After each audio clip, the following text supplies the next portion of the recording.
Muito bem. Eu vou gravar essa aula para vocês porque eu tenho um seminário na universidade amanhã e não posso fazer essa aula ao vivo. Então, eu vou deixar aqui para vocês gravar. Tá? Então, essa é a aula número 15. O plano do Pai Celestial para o nosso potencial divino. Então, é isso aqui que a gente vai tratar nessa aula.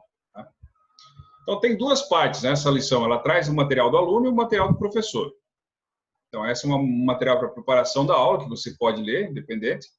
E eu tenho um outro aqui que é semelhante, que traz algumas perguntas para que nós possamos pensar sobre elas. Então, eu vou intercambiar aqui o material para que a gente possa fazer uso dos dois e possa entender qual que é o tema central da aula. Né? Então, vamos lá. Então, nesse primeiro aqui, que é o material do aluno, diz assim: o profeta Joseph Smith declarou: o grande plano de salvação é um tema que deveria ocupar nossa restrita atenção e ser considerado como uma das melhores dádivas do céu para a humanidade. Então, se pensar o que é o plano de salvação, o plano de exaltação e da continuação das vidas, como o Senhor o declara, é uma coisa que, depois de se compreender, dá muita coisa para pensar. Você tem muita coisa para ponderar, se questionar, e tentar viver isso para o resto da sua vida. Essa vida mortal é o tempo que nos foi dado para preparar-nos para encontrar com Deus. Então, esse é o tempo que nós somos privados de algumas respostas para que nós possamos desenvolver a fé. E a fé vem pelo ouvir, e ouvir vem pela palavra de Deus. Então, quando se ouve os ensinamentos dos profetas, antigos e modernos, ou se lê as Escrituras, com fé, com mansidão, nós podemos ter acesso a uma maneira de comprovar todas essas coisas, que é através do poder do Espírito Santo. O Espírito Santo só vem como convidado. Ele não vem para mostrar sinais ou pelo desejo do homem. Mas é possível. É possível que tenhamos uma compreensão maior de tudo isso. E Joseph Smith foi um dos profetas de Deus nesses últimos dias, chamado por Deus, por profecia, por imposição de mãos, por aqueles que possuíam a autoridade antiga do santo sacerdócio Melquisedeque, para clamar arrependimento ao povo, para declarar de novo que a obra do Senhor, uma obra maravilhosa e um assombro, acontece nesses últimos dias, na última dispensação da plenitude dos tempos. Essa é a última vez que o Evangelho foi restaurado na Terra. Ele nunca mais será tirado até que o Senhor venha novamente, a segunda vinda de Cristo. Então, ele restaurou a sua verdadeira igreja com um profeta e 12 apóstolos nos últimos dias. E, através de Joseph Smith, o Senhor restaurou verdades que haviam se perdido há muito tempo, que foram perdidas dos ensinamentos dos profetas antigos ou das traduções errôneas da Bíblia, ou por causa de mau intento de alguns sacerdotes iníquos ou alguns tradutores ignorantes. Né? Então, temos aí, por meio das revelações e visões, Joseph Smith entendeu o plano de Deus para seus filhos de maneira tal que mudou a vida de milhões de pessoas no mundo inteiro. Essa lição pode ajudá-lo a entender melhor quem você é e qual é o seu potencial de vida. Então, essa é a pergunta que nós fazemos, né? Quem sou eu? Quem que é você? Normalmente se define a identidade através de geografia, não é? Ou através da cultura. Eu sou o Leandro lá de Vitorino.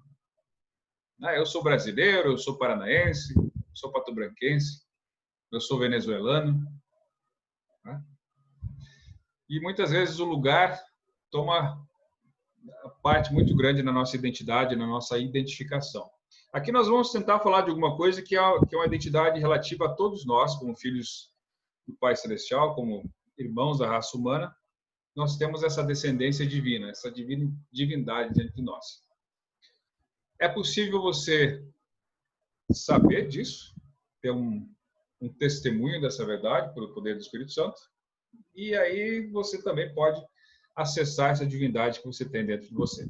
Todos nós somos descendentes diretos do nosso Pai. Então, nós temos 3 sessões aqui para discutir. Então, a primeira sessão é essa aqui, né? De que maneira as verdades restauradas sobre o plano de salvação feito por Deus afetam minha vida. A sessão número 1. A gente vai ver algumas coisinhas aqui. Nós temos a sessão número 2. Cadê? Aqui. Que ensinamentos sobre o caráter de Deus foram restaurados por intermédio do profeta Joseph Smith. Quem é Deus? Essa é uma pergunta que muita gente se faz. E essa é uma das bases das disputas religiosas. Acho que eu passei demais aqui. Vamos ver se tem outra. Qual que é a sessão 3 aqui? Como posso obter vida eterna no reino celestial? Então, beleza. Então, todas essas coisas aqui são da sessão preparatória dos alunos para que vocês possam entender. Então, de que maneira essas verdades restauradas sobre o plano feito por Deus afetam minha vida? Ou seja, você está incluso ou inclusa nesse plano de salvação? O plano serve para quem? Para uma pessoa, para duas, para os fiéis, para os infiéis? Como se sabe o que é esse plano e quem faz parte dele? Como seguir esse plano? Então, aí está a pergunta, né? Imagine que você é um recém-converso, essa exposição, na Igreja Restaurada do Senhor, na época de Joseph Smith. Então, lá, 1830. Sua visão do plano do Pai Celestial seria incompleta. Se você tivesse sido criado como cristão, talvez tivesse crenças como estas. Deus, Jesus e o Espírito Santo são um Deus sem corpo, partes ou paixões. Olha outra crença. Os seres humanos não tiveram uma existência anterior a esta vida e foram criados por Deus do nada. Outra crença, que poderia ter sido tua, não se pode conhecer Deus, ele é um ser misterioso. A ideia de os seres humanos serem seus filhos é apenas uma metáfora. É uma conversa fiada. Talvez essas fossem as crenças das pessoas que vivessem naquela época. Mas será que hoje é diferente? Será que as pessoas têm conceitos diferentes do que é, de quem é Deus? E do que ele significa para nós? E quem nós somos em relação a ele? Então, por intermédio de Joseph, por revelação, os primeiros membros da igreja entenderam a natureza do Pai Celestial e seu plano divino de salvação. Olha lá. Imagine o que eles devem ter sentido quando conheceram algumas das verdades restauradas que hoje valorizamos tanto sobre o Pai Celestial. Né? Então, quais são algumas dessas verdades restauradas? Então, vamos lá. A maioria dos cristãos tem essas concepções, né? Eles são um Deus, então quer dizer que eles são um só. As pessoas confundem isso. Até os apóstolos pediam a Cristo, né? Mostra-nos o Pai. Ele, como assim? Tendes visto a mim? Tendes visto a mim, tendes visto ao Pai. Eu e o Pai somos um. Como assim, né? Não entendi o que ele quis dizer, né? Então vamos lá. A partir do que vocês aprenderam com o material de preparação, que é aquele lá, quando e como o Senhor revelou doutrinas a respeito do plano de salvação de Joseph Smith? Quais são algumas das verdades que foram restauradas sobre o plano que vocês acham que devem ter causado grande impacto na vida dos membros da igreja naquela época? Onde essas doutrinas estão registradas? Temos aí a seção 1 e 3 dessa primeira parte. Então, vamos ver algumas das coisas que o Senhor restaurou através do profeta Joseph. Olha lá, primeira coisa. A maior parte da compreensão que Joseph tinha do plano de salvação foi adquirido por intermédio do livro de Mórmon e de sua tradução inspirada do Velho e Novo Testamentos. Por mais que o Senhor pudesse falar diretamente com Joseph, como ele fez com Moisés, ele falava a Deus a Moisés como se fala um homem, face a face. Aí você já aprende alguns princípios aí, né? Apesar de que ele podia falar diretamente, ele tinha já como restaurar algumas coisas, porque elas já estavam escritas nas Escrituras. Então, ele precisava ter acesso às Escrituras para que, quando chegasse o momento dele se deparar com aquela Escritura, ele fosse, então, direcionado a buscar mais informação, se aquilo ainda não se encontrava na Terra, ou como que aquilo seria devidamente explicado. Então, através da Escritura do livro de Mórmon e da Bíblia, Deus pôde guiá-lo para que ele pudesse fazer essa restauração. Então, toda a restauração da igreja aconteceu. A gente já viu em capítulos anteriores, né? A busca pela autoridade. Eles, quando viram que Cristo batizou e deu autoridade para os discípulos batizarem, eles se perguntaram, né? Mas onde que está essa autoridade? Como que eu posso ter autoridade para batizar? Para que tudo que eu ligue na terra seja ligado nos céus. E aí foi que veio a grande revelação do sacerdócio arônico com a visita do próprio João Batista, no dia 15 de maio de 1829. Então ele vai lendo e vai aprendendo. Enquanto traduziu o livro de Gênesis em 1830, o profeta Joseph descobriu que Moisés foi levado a uma montanha muito alta e que Deus lhe mostrou a amplitude de suas criações. Essa revelação é o que hoje conhecemos como o primeiro capítulo do livro de Moisés, na Pérola de Grande Valor. Então, na Bíblia, nós temos lá os 5 livros de Moisés, que é Gênesis, Êxodo, Números, Deuteronômio, e mais outros lá. E aqui você tem o livro de Moisés, que é da mesma época, só que foi traduzido um outro livro de papiros egípcios, que nós temos hoje conhecidos como a Pérola de Grande Valor. E lá nós temos doutrina muito importante, revelada pelo profeta Moisés, que também trazem para Moisés os dias de hoje. Né? O Senhor disse a Moisés que ele era filho de Deus. Deus também lhe ensinou uma importante verdade que se encontra em Moisés capítulo 1, né, e os propósitos da sua obra. Então, vocês devem muito bem conhecer essa escritura lá. Então, eu vou mostrar para vocês aqui, caso vocês não lembrem, o capítulo 1 de Moisés, e a escritura muito famosa que explica por que o Senhor cria mundos, cria terras como essa, cria filhos e os coloca em estados de provação. Então, nós vamos ver isso lá no versículo 39, não é?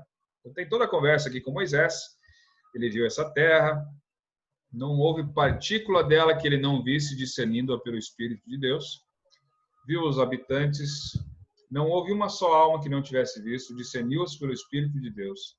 E grande era seu número, sim, eram incontáveis como as areias da praia. E aí, olha só, ele viu muitas terras, e cada uma se chamava terra, e havia habitantes em sua superfície. Ele viu outros planetas habitados também, com pessoas como nós. E aí, ele perguntou para Deus, né? Dize-me, rogo-te, por que essas coisas são assim? Por meio de que as fizeste? Agora, essa pergunta é uma criança, né? Como assim? Por que tanto planeta, assim, tanta gente? Por que fizesse isso? Eis que a glória de Deus estava sobre Moisés, de modo que Moisés permaneceu na presença de Deus e conversou com ele face a face. E o Senhor Deus disse a Moisés, olha só por quê. Fiz essas coisas para meu próprio intento. Aqui há sabedoria e em mim permanece. E pela palavra de meu poder criei-as, a qual é meu filho unigênito, que é cheio de graça e verdade. E mundos incontáveis criei. E também os criei para meu próprio intento. E criei-os por meio do filho, o qual é meu unigênito. E ao primeiro homem de todos os homens chamei Adão, isto é, muitos. Mas partilhei um relato apenas sobre esta terra e seus habitantes. Aí ele começa a explicar sobre essa terra para Moisés. Ele seria um dos profetas escolhidos para libertar o povo. E disse que essa terra vai passar, e alguns mundos já passaram, ou seja, já se terminaram, mas muitos outros serão criados. E aqui que está o versículo que explica exatamente o que é o trabalho do Senhor. Pois eis que esta é minha obra e minha glória, levar a efeito a imortalidade e a vida eterna do homem, da mulher, da criança, de todo mundo. Essa é a obra dele e a glória. E aí tem duas coisas importantíssimas que a gente já vem estudando aí, né? Uma coisa é a imortalidade, outra coisa é a vida eterna. Tem que lembrar esses dois conceitos, né? Imortalidade todo mundo vai ter. Todo mundo que agora é mortal, um dia vai ser imortal, porque Jesus Cristo pagou pela morte física. Ele ressuscitou para que todos os homens fossem ressuscitados e atraídos a ele para que fossem julgados no último dia, de acordo com suas obras, sejam elas boas ou más. Então, assim como em Adão todos morrem, todos em Cristo serão vivificados. Isso está lá em 1 Coríntios 15. Então, a ressurreição é uma dádiva gratuita de Cristo, que venceu a morte. Ó morte, onde está teu aguilhão? Ó sepultura, onde está a tua vitória? Paulo perguntou. Então, pelo poder do Pai, ele tomou o seu corpo novamente e ressuscitou. Por isso, ele deu de presente a imortalidade a todos os seres humanos. Todos os nossos parentes que já morreram, nós, inclusive, vamos separar o corpo do espírito e um dia ressuscitaremos. E aí vamos ser julgados para ver para onde que a gente vai. Na casa de meu pai tem muitas moradas. Isso é um assunto para outra aula, mas são três, basicamente, os reinos que se pode ir. A glória da lua, a glória das estrelas e a glória do sol. Mas aí, a outra coisa que ele explica aqui na obra dele, uma coisa é a imortalidade, ou seja, todos que caíram em Adão vão levantar em Cristo, e todos aqueles que seguirem os mandamentos ou o convênio através do Filho unigênito, podem ter a vida eterna. Então, não se deve confundir vida eterna com imortalidade. Imortalidade é viver para sempre. Vida eterna, nesse conceito aqui, é viver para sempre como o Senhor vive, da maneira que ele vive, do jeito dele, com um corpo de glória como ele. Então, isso é uma coisa que havia se perdido e que todos, desde Adão, já sabiam. E as pessoas foram colocando obscurantismos, as ideologias pagãs no meio, as coisas foram se perdendo e tornou-se uma noção sectária de que Deus habita no coração do homem. Isso é mentira. A aparição do Pai pode ser real para aquele que abandona os seus pecados e confessa Cristo. E ele é um ser vivo. um ser existente. Então, uma das coisas que a gente aprende é como assim, né? Como é que ele controla todo esse universo aí, né? Como diz aquele hino, grandioso és tu, né? Os mundos incontáveis criados pela tua mão. Então, todas as pessoas, um dia ou outro, no silêncio da noite, vão observar o céu, as estrelas, as criações, e vão ser inspiradas a reconhecer um divino criador, que mantém todas as coisas em ordem. Foi assim com os cientistas, né? Todos os cientistas inspirados tiveram esse pensamento. Mas vamos lá. E aí a gente vê essa parte aqui que o Elder Hales, que é um dos apóstolos já falecidos, disse. Falou sobre a imortalidade. O dom da vida eterna vale todo o esforço que fazemos para estudar, aprender e aplicar o plano de salvação. Toda a humanidade ressuscitará e receberá a bênção da imortalidade. Mas para alcançar a vida eterna, a vida que Deus tem, vale a pena viver o plano de salvação com todo o coração, mente, poder e força. Olha só o que ele fala aqui, né? A vida que Deus tem. Qual que é a vida que Deus tem? Algumas coisas foram reveladas para Joseph e vocês podem aprender isso muito mais no livro de Doutrina e Convênios. Então, não convém falar totalmente as coisas aqui, mas conforme as pessoas vão crescendo em sabedoria, em graça, elas vão recebendo um pouco aqui e um pouco ali. E abençoados são os que dão ouvidos aos meus conselhos, que aos que me recebem eu darei mais. E aqueles que acham que são instruídos, deles será tirado até mesmo o que tem. Ai dos sábios instruídos que são sábios segundo as coisas do mundo, mas que negam o poder de Deus. Mas é bom ser instruído quando se dá ouvidos às palavras do Senhor. A gente vê isso lá em 2 Néfio 9. Então, a filosofia, a sociologia, a história, a arqueologia, qualquer outra ciência vai buscar isso, vai escrutinar, se essa palavra, escrutinizar, scrutinize, através do pensamento lógico, do raciocínio. Você pode encontrar o Senhor através disso também, porque a verdade é lógica, a verdade é eterna e é indivisível, mas mais através de um salto de fé. Depois que você acredita que ele tem todo o poder, toda a sabedoria, todo o conhecimento, se você não acredita que Deus sabe mais que você não tem como ter fé nele. E aí você consegue aprender um pouco mais sobre ele e ele vai revelando quais são as coisas que ele faz hoje. Mas no livro de Moisés está lá. Ele é um grande criador de mundos, de filhos e desse plano que foi feito através de Jesus Cristo, que foi dado o evangelho eterno para que as pessoas pudessem ser redimidas da queda, redimidas do pecado. Através da obediência às ordenanças e aos princípios do evangelho, as pessoas pudessem ser exaltadas. Mas a coisa mais perturbadora que vai aparecer está daqui para frente, quando a gente vai ver o que Joseph restaurou, né? Mas olha lá, por enquanto aqui. Em 1833, dia 6 de maio, Joseph registrou: o homem também estava no princípio com Deus. Se a gente pegar essa seção 93, essa aqui dá nó na cabeça mesmo. Se você não tiver uma humildade para aceitar, talvez, você pode questionar, você pode pensar, e ele vai testificar dessas coisas para vocês. Eu posso afirmar isso no seu devido tempo, mas vai ser um choque no começo, que é uma coisa fora desse mundo. Tá? Olha o que ele diz lá, né, no 29. O homem também estava no princípio com Deus. A inteligência, ou seja, a luz da verdade, não foi criada, nem feita, nem verdadeiramente pode ser. Toda verdade é independente para agir por si mesma na esfera em que Deus a colocou, como também toda inteligência, caso contrário, não há existência. Eis que isto é o livre-arbítrio do homem, e isto é a condenação do homem. Porque aquilo que foi desde o princípio lhes é claramente manifestado e eles não recebem a luz. E todo homem cujo espírito não recebe a luz está sob condenação.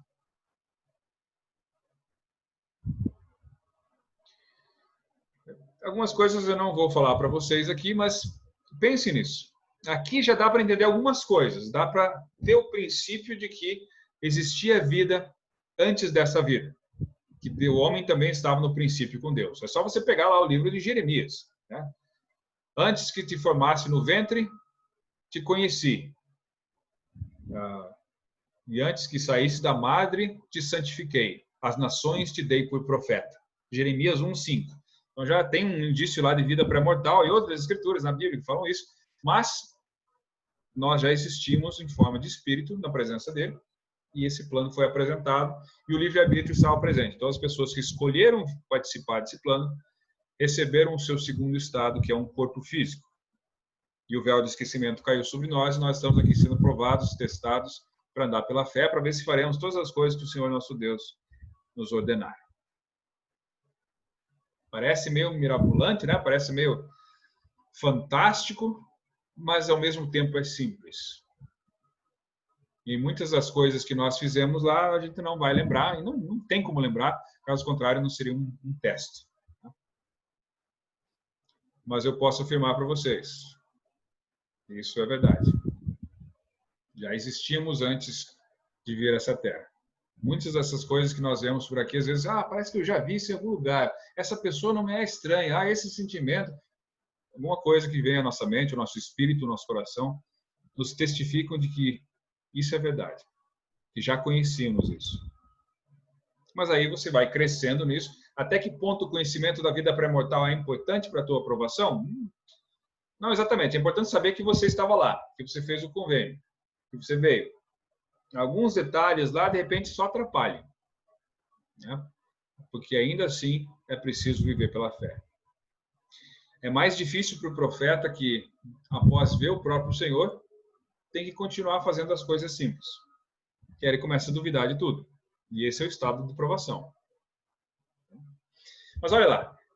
Tem o livro de Abraão também, que traz isso.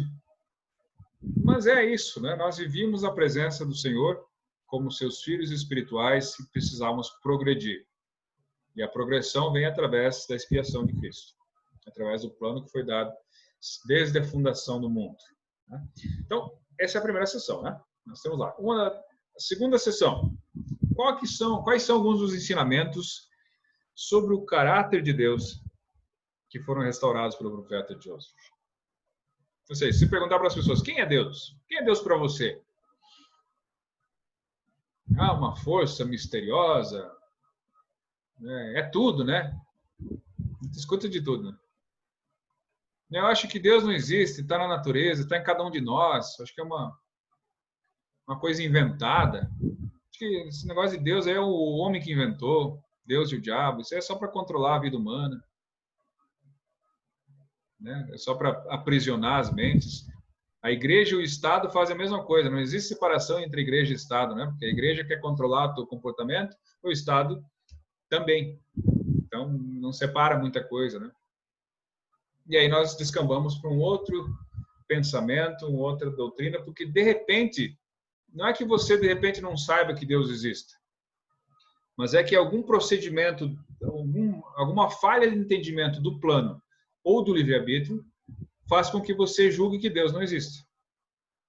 Por exemplo, se Deus existe, então por que ele permite guerras, que as pessoas sofram violência, sejam mortas? Né? Por que existe doença? Por que existe tanta coisa? Se Deus existisse, então essas coisas não deveriam existir. Mas se você pensar nisso, também você não está entendendo com os olhos eternos. Então, se ele podia salvar a Cristo, por que ele não fez? Por que ele deixou ele sozinho?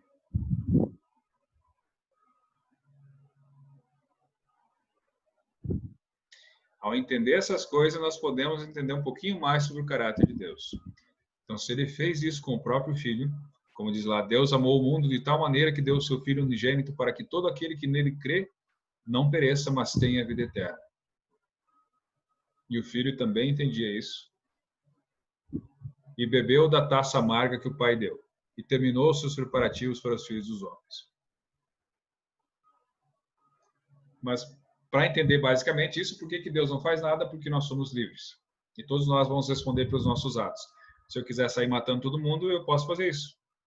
Mas depois eu vou responder por isso. E aí a Escritura vem clara, né? Todo joelho se dobrará e toda língua confessará que Jesus é o Cristo, o eterno Deus. Depois que o véu foi restaurado, as pessoas vão lembrar dessa vida pré-mortal, vão lembrar da vida mortal, e a vida vai passar como um flash diante dos olhos e vão entender que não são dignos de permanecer na presença de Deus. ou que vão ouvir as palavras, como ele diz, né? Bem-estar, servo bom e fiel. Mas olha lá, qual que é alguma coisa sobre o caráter dele? Né? O que quer dizer caráter? Se a gente for ver caráter aqui no dicionário, né? Vamos dar uma olhada lá. O que quer dizer caráter? Para a gente entender. Não é um caractere.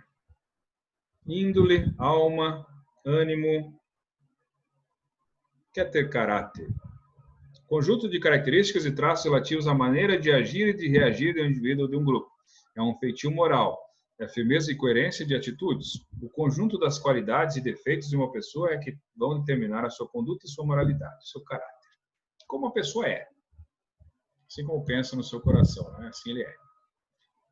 Então, muito bem. Então, vamos lá. Vamos ver quais são algumas coisas que Joseph restaurou para nós. Então, teve um dia um sermão, em 1844, poucos meses antes dele morrer, um amigo havia falecido e pediram para que ele falasse, um amigo não, né? Pediram para que ele falasse no seu velório, no seu funeral. E a profeta foi lá e ficou muito famoso esse discurso, porque ele falou abertamente, ele ia morrer. Então, quando Joseph começa a falar essas coisas, ele sabia que o fim estava próximo. Então, ele não escondia mais nada. Quer dizer, ele nunca escondeu, exatamente, mas ele era mais veemente, ele mais aberto ao público, ele falava as coisas que ele tinha que falar, para que não fosse embora com ele. Então, olha só o que ele ensinou nesse funeral, conhecido como o discurso King Follett. Joseph declarou, olha só, isso aqui é doutrina profunda. Há muito poucos seres no mundo que compreendem corretamente o caráter de Deus, ou seja, como ele é. Se o homem não compreende o caráter de Deus, não compreende a si mesmo. E aí tudo bem, né?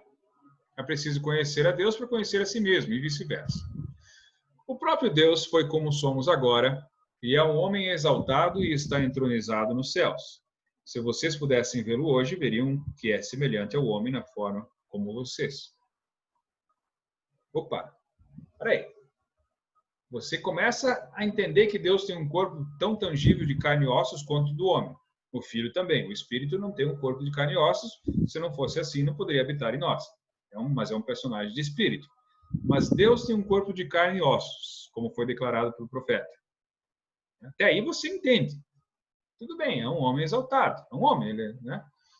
Falava com Moisés face a face. Somos seus filhos, feitos à sua imagem e semelhança. Mas olha só essa outra parte aqui, ó. Isso aqui pega. Muita gente sai da igreja por causa disso.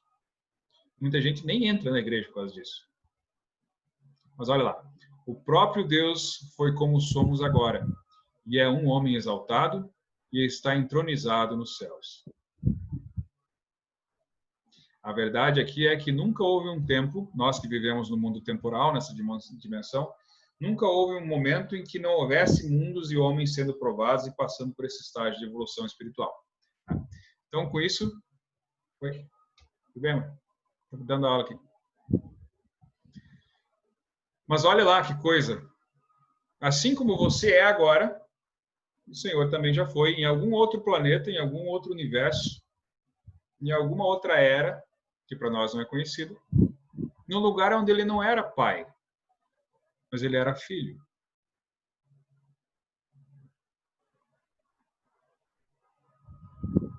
Nossa, né? Que viagem. Talvez as pessoas não estejam preparadas para isso. Imagina o que as pessoas pensaram naquele momento, quando ouviram isso lá no funeral do Joseph. Como assim? O Senhor existia num outro planeta, em outra época, ele era filho? Quem era o pai dele, então?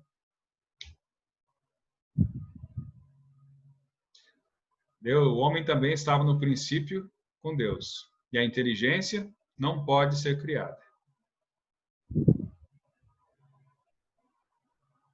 Aí você começa a pirar, né? Começa a pensar nos negócios. Mas eu quero dizer para vocês que eu sei que isso é verdade. Pelo poder do Espírito Santo, eu posso dizer que essa é uma verdade absoluta. E por mais que não compreendamos exatamente quanto, nós podemos saber por que nós estamos aqui. Esse é um plano semelhante. Quando compreendemos o caráter de Deus e sabemos como chegarmos a Ele, Ele começa a revelar-nos o céu e a contar-nos tudo a esse respeito. Então, você vai começar a aprender a criar hábitos celestiais, não só dessa vida, mas para outra, mas para essa vida que você tem que praticar isso, não dá, né? E o próprio Deus, vendo que estava em meio a espíritos de glória, porque era mais inteligente, considerou adequado instituir leis por meio das quais eles poderiam ter o privilégio de progredir como ele próprio. O relacionamento que temos com Deus nos coloca em condições de avançar em conhecimento. Para que as pessoas fossem mais semelhantes a ele, vocês vão ter que passar pelo que eu passei. Então, vai ser criado um plano para que vocês sejam provados. Esta é, portanto, a vida eterna, conhecer o único Deus sábio e verdadeiro. Vocês terão que aprender como se tornar deuses vocês mesmos, e sereis reis e sacerdotes e rainhas e sacerdotisas, passando de um pequeno degrau para outro, de uma capacidade menor para outra maior, de graça em graça, de exaltação em exaltação. Se até ali já estava complicado, aqui piorou, né? Parei, não só o Senhor já foi um mortal, mas quer dizer que as pessoas dessa terra também vão ser como Deus é?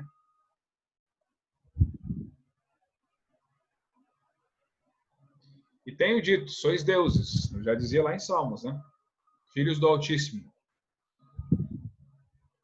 Não só o homem quanto a mulher. Peraí, mas a mulher também? Como assim a mulher?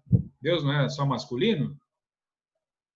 E é aí que vem a grande verdade restaurada pelo profeta Joseph. Não existe possibilidade de ser um Deus, a não ser que você possa ter progênie eterna. A não ser que você faça o novo e eterno convênio do casamento celestial, ou seja, que você seja casado para o tempo e para toda a eternidade, você não pode levar a vida que Deus leva.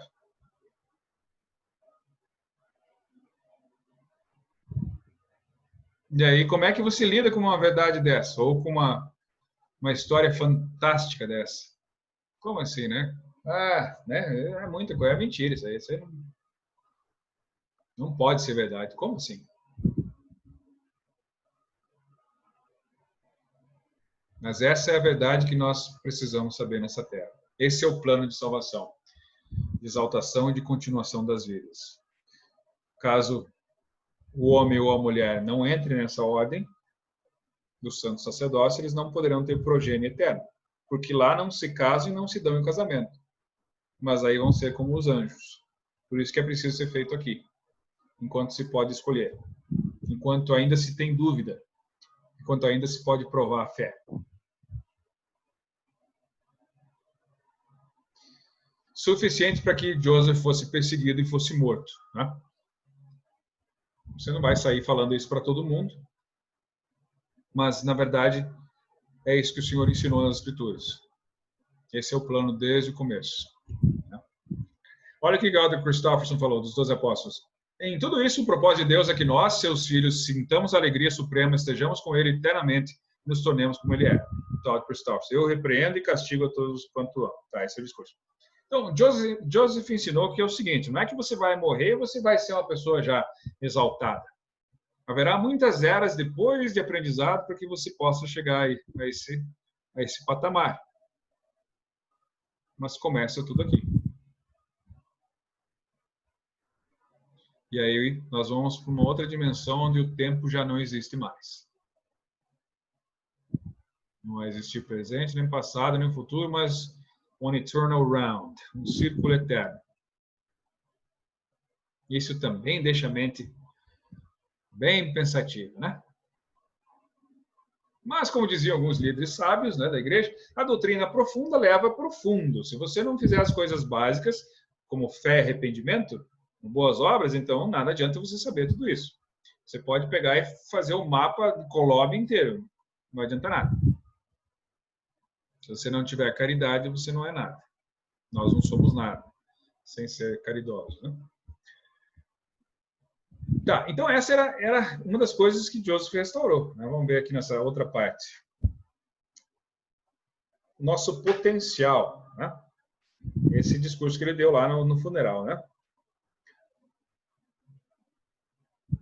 O que podemos aprender com os ensinamentos de Joseph sobre nosso relacionamento com Deus? A primeira presidência, em 1995, fez aquela declaração famosa, né? A proclamação ao mundo, à família. Pediu para que as pessoas colocassem nas paredes, nas casas, né? Então, olha lá, já antevendo algumas das tendências de estudos, não só literários, como científicos, ou o que aconteceria na sociedade para poder desviar as pessoas mentalmente, seria isso, né? A questão do gênero, por exemplo. É uma questão bem problemática. Né? As pessoas nascem... Você nasce homem ou mulher? Ou você se transforma culturalmente? Se eu nascer com um corpo de homem, mas for criado com uma mulher, eu vou ser homem? Como assim? Eu me sinto um homem no corpo de uma mulher, eu sou mulher no corpo de um homem, né? Não me aceito assim. Que é verdade que existem esses sentimentos, sim. E nós temos mais revelação dos profetas modernos de como lidar com esse assunto. Mas olha só o que dizia lá. E isso também é motivo de apostasia, ou as pessoas vão ficar com muita raiva disso, vão se afastar da igreja, outros vão falar mal da igreja, até nós mesmos vamos nos questionar sobre isso. O que está dizendo é o seguinte: todos os seres humanos, homem e mulher, foram criados à imagem de Deus. Olha só. Cada indivíduo é um filho ou filha gerado em espírito por pais celestiais que o amam e, como tal, possui natureza e destino divinos.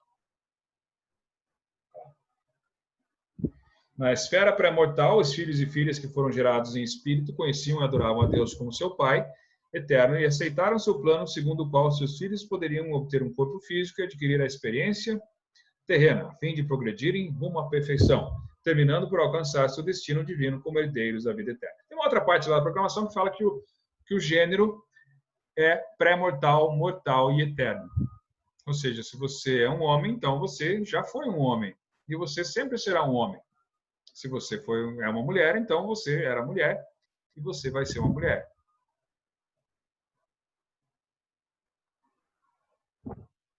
Mais uma questão bem complicada de se entender, de se aceitar, de ser comprovada. Mas olha lá outra coisa que diz, né? Cada um de nós tinha pais celestiais. Então nós não temos somente um pai celestial, mas nós temos pais, né? A mãe também, né? Um pai e uma mãe. Isso é o que diz o hino ao meu pai. Os pais não são solteiros no céu, né? É muita coisa para a cabeça, para um dia só, né? Então o que nós vimos até agora? Que o caráter do Senhor é assim, ele é um homem exaltado, um corpo de carne e ossos, o Filho também, que ele criou esse plano para que nós fôssemos como ele é. Então, nós éramos espíritos, já existimos, ele nos criou espiritualmente, ele e a nossa mãe, e depois eles criaram esse plano para nós. E como a gente não poderia viver essa vida sem pecado, então nós precisávamos obedecer uma lei de sacrifício. Então, foi enviado Cristo para que ele seguisse uma vida perfeita e ele fosse sacrificado pelos pecados do mundo. E as pessoas tivessem fé nele, se arrependessem, então, através do sangue expiatório de Jesus Cristo, podem vencer a justiça do Pai, que é uma outra coisa bem profunda, que não é bem assim para entender. Eu só confesso Jesus, eu estou salvo. Não é bem assim. É preciso mais coisas. Preciso fazer as ordenanças através do poder do sacerdócio e seguir com fé até o fim da vida. Mas o Espírito Santo vai testificar essas coisas para cada um. Então, as pessoas vão ter certeza disso. Mas aqui já é muita coisa, né? Então, as pessoas que enfrentam esse desafio na mortalidade, por exemplo, da identidade sexual, eu tenho atração por pessoas do mesmo sexo. Então, o que a presidência tem falado, né? Que essa atração não é pecado em si. A igreja ainda entende, não é diferente do crime, né? Crime para a sociedade, pecado para o evangelho. Então, pecado é você fazer alguma coisa contra a lei de Deus, contra a lei desse plano que vai garantir algumas outras bênçãos para você. Então, se você tem essa atração, você tem como lutar. O que se aconselha é que você não ceda a isso. Aí dá outra briga, né? Como assim? Né? Não sou livre? Sim, você é livre. Você tem livre-arbítrio, você pode fazer isso. Mas se você pensar no contexto, né, para que foi dado esse poder de criação, essa atração? Para que isso se perpetuasse na eternidade. Então, as pessoas, por exemplo, que ficam com, se eu dou um planeta para as pessoas criarem lá, quanto tempo vai durar esse planeta?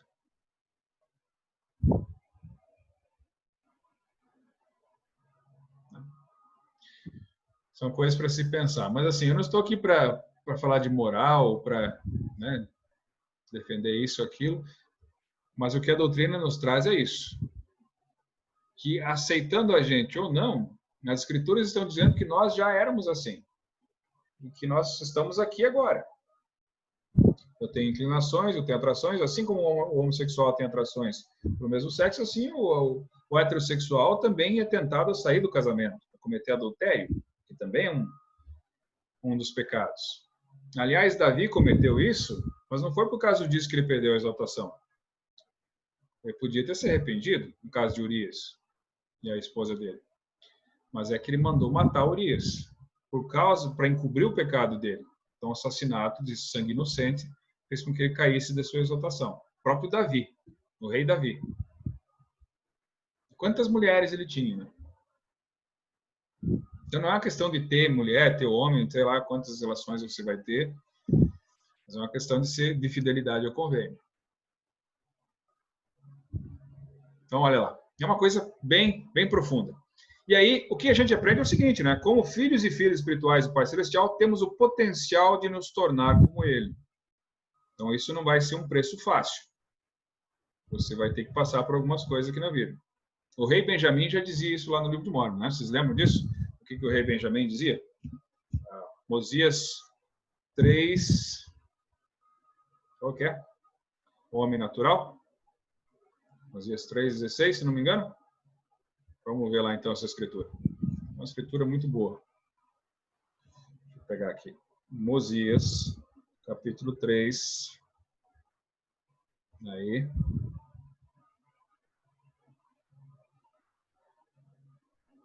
Não é 19, está aqui, 19. Isso, 3,19. Porque o homem natural, o homem e a mulher natural, é inimigo de Deus e tem-no sido desde a queda de Adão e se lo há para sempre, a não ser que ceda o influxo do Santo Espírito e despoje-se do homem natural ou da mulher natural e torne-se santo pela expiação de Cristo, o Senhor. E torne-se como uma criança, submisso, manso, humilde, paciente, cheio de amor, disposto a submeter-se a tudo quanto o Senhor achar que lhe deva infligir, assim como uma criança se submete a seu pai. Então, por mais que se compreenda a teoria, mais que se entenda sobre essas coisas, a não ser que as pessoas cedam ao influxo do Santo Espírito, se despojem do homem ou da mulher natural, de nenhuma maneira as pessoas podem ser feitas santas pela expiação de Cristo. Então, conforme as pessoas crescem em santidade, em graça, que a graça dele nos basta, elas vão entendendo mais sobre o caráter de Deus. E vão aprendendo que isso é verdade, que realmente isso é verdade. Que essa é a natureza eterna das pessoas. Mas que, ao mesmo tempo, nós devemos amar todas as pessoas, respeitar todas as pessoas, todos os credos, todas as tradições, e não devemos ter problema nenhum de viver com uma pessoa que não acredita nas mesmas coisas. Tá? Existe uma outra escritura que fala de longanimidade. É isso que é caridade, né? Bondade, fé, mansidão, longanimidade, bondade, benignidade. Então, longanimidade é a capacidade de você conviver com pessoas que têm crenças diferentes.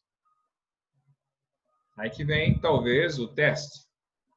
Né? Porque as pessoas começam a querer impor as doutrinas religiosas sobre outra, não estão vivendo o evangelho.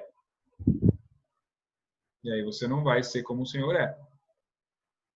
E ele não fazia isso. Mas aqueles que queriam ouvir, ele falava.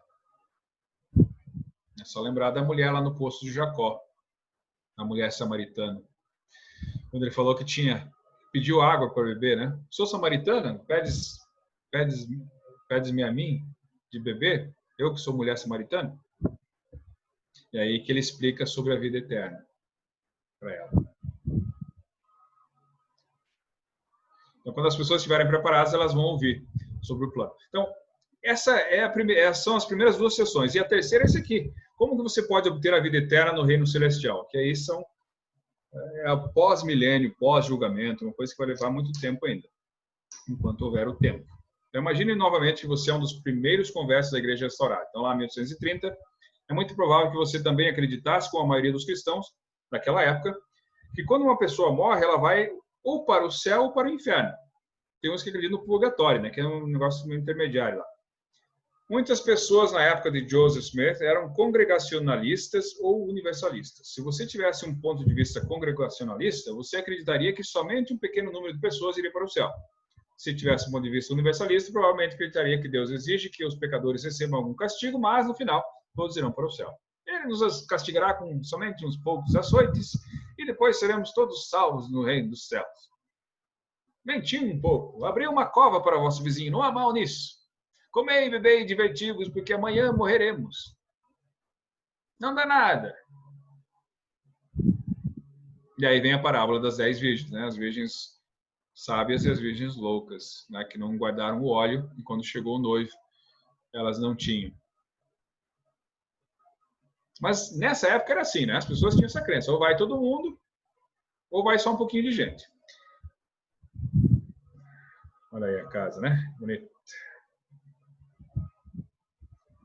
Em fevereiro de 1832, Joseph Smith e Sidney Rigdon tiveram uma visão que os ajudou a entender melhor a vida após a morte. Os dois estavam trabalhando na tradução de Joseph Smith do Novo Testamento no andar superior da casa de John Johnson.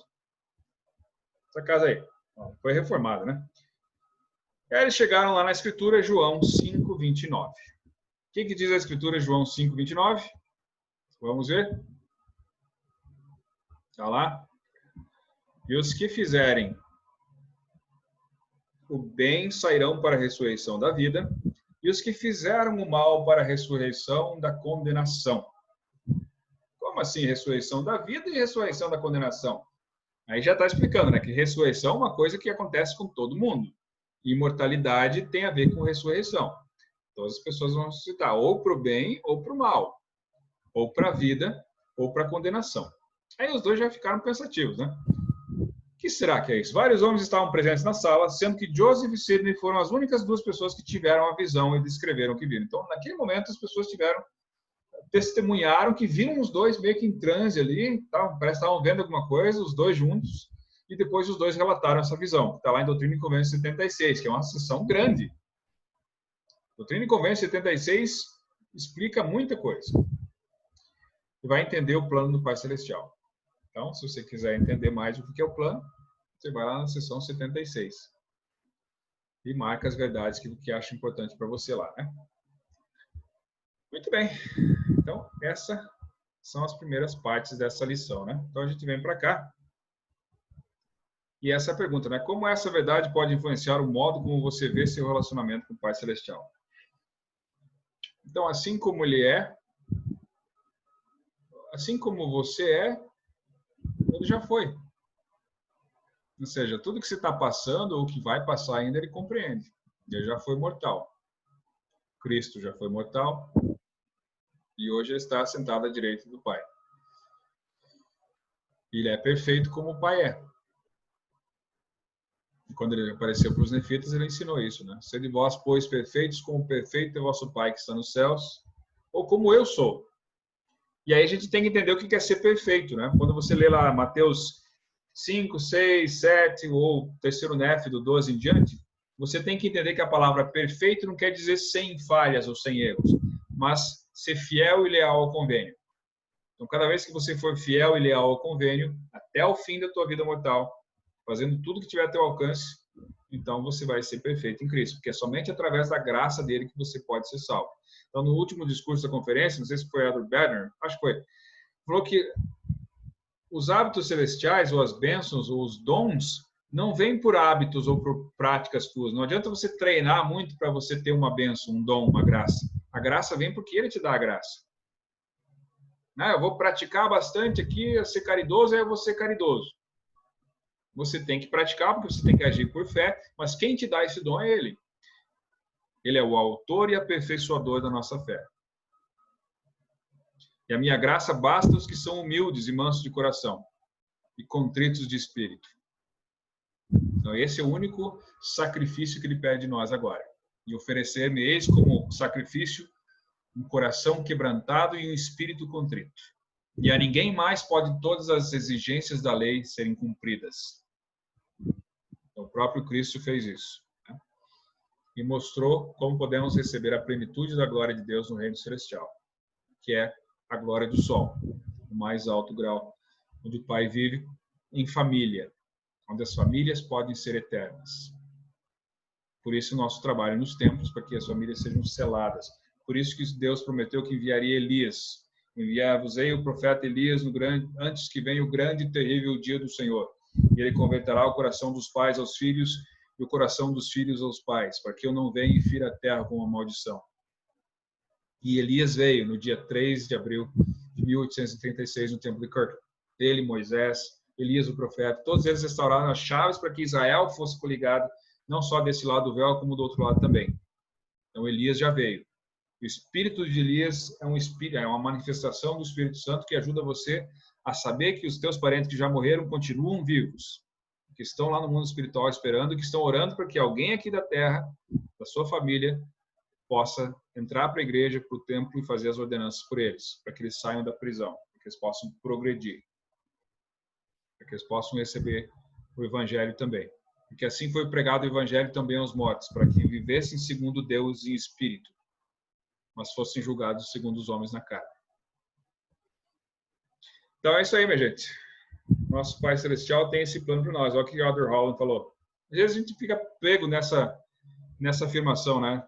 Na igreja ouço muitos que lutam com essa questão. Não sou bom o bastante, não sou tão falho, nunca vou estar à altura. Ouço adolescentes dizerem isso, ouço missionários dizerem isso, ouço novos conversos dizerem isso, ouço membros antigos dizerem isso. Então isso é verdade. O segredo é você sempre se levantar e sempre se arrepender. E todas as vezes quando o meu povo se arrepender, perdoá-lo-ei de suas ofensas contra mim. Então, o que o Senhor pede, né? Se você está de mal com alguém, primeiro vai e reconcilia-te com o teu adversário. Depois vem que eu te receberei. Então, se você for lá e pediu desculpa, tentou se entender e a pessoa não quis perdoar você, para ela fica o pecado maior. Você deve dizer no teu coração que julgue Deus entre mim e ti. Quanto a mim, eu te perdoo. E aí você fez a exigência da justiça. E aí você pode pedir perdão a Cristo e ele pode te restaurar no caminho do convênio. Então não existe nenhum pecado que você faça que com devido arrependimento você não possa voltar. E o conhecimento dos últimos dias é isso, né? Só podemos ser perfeitos por intermédio de Jesus Cristo. Outra coisa para terminar aqui, né? Testifico desse grande destino que se tornou possível para nós por meio da expiação do nosso Senhor Jesus Cristo. Ele que continuou de graça em graça, até que sua imortalidade recebeu a plenitude perfeita da glória celestial. Testifico que agora e sempre ele está com as mãos marcadas pelos cravos, estendendo a nós essa mesma graça, sem nos abandonar e nos incentivando, recusando-se a nos abandonar até que estejamos de volta ao lar, em segurança nos braços de nossos pais celestiais. Por esse momento perfeito, continuo me esforçando, mesmo que desajeitado. Por esse dom perfeito, continuo a agradecer, mesmo que inadequadamente. E eu faço em nome da própria perfeição dele, que nunca foi desajeitado ou inadequado, mas que ama a todos nós, sim, o Senhor Jesus Cristo. Então, ele ama todas as pessoas, independente de quem você é agora ou de quem você vai ser, tá? Para você progredir espiritualmente. Então, o conhecimento do Senhor está se destilando na terra como as águas cobrem o mar, que haveria uma fome e sede, mas não fome de pão e sede de água, mas da palavra do Senhor. Então, por isso que o Senhor restaurou o seu evangelho nos últimos dias. As pessoas que tiverem acesso a esse evangelho podem receber esse ensinamento, ponderar, né, em seu coração, em sua mente, e depois perguntar ao Senhor, em nome de Cristo, se essas coisas são verdadeiras. E se aqueles que fizerem com real intenção, né, tendo o desejo de saber mesmo, sejam sendo humildes, receberão a veracidade delas através do Espírito Santo. E pelo poder do Espírito Santo nós podemos conhecer a verdade de todas as coisas. Então eu sei que Deus existe, que Cristo também existe, e que eles nos criaram, que esse é um plano para todos nós. Toda a raça humana foi criada pela mão de Deus. E que nós estamos aqui com cores diferentes, com formatos diferentes, mas que todos serão restaurados em sua perfeita estrutura e forma. Todas as pessoas serão um corpo perfeito depois. Se você não tem um braço agora, você vai ter o braço depois. Todas as coisas serão restauradas à sua perfeita estrutura. E aí, os olhos vão ser abertos. E a gente vai lembrar do que somente vemos agora através de um vidro escuro, né, como diz o Paulo. Mas aí veremos como somos vistos, que seremos como ele é. Então que a gente tem essa esperança. Então, eu sei que essas coisas são verdade e sei que o Senhor se preocupa com cada um de nós e que nós podemos, um pouquinho mais cada dia, desenvolver algum atributo divino. Então, essas coisas eu digo em nome de Jesus Cristo. Amém.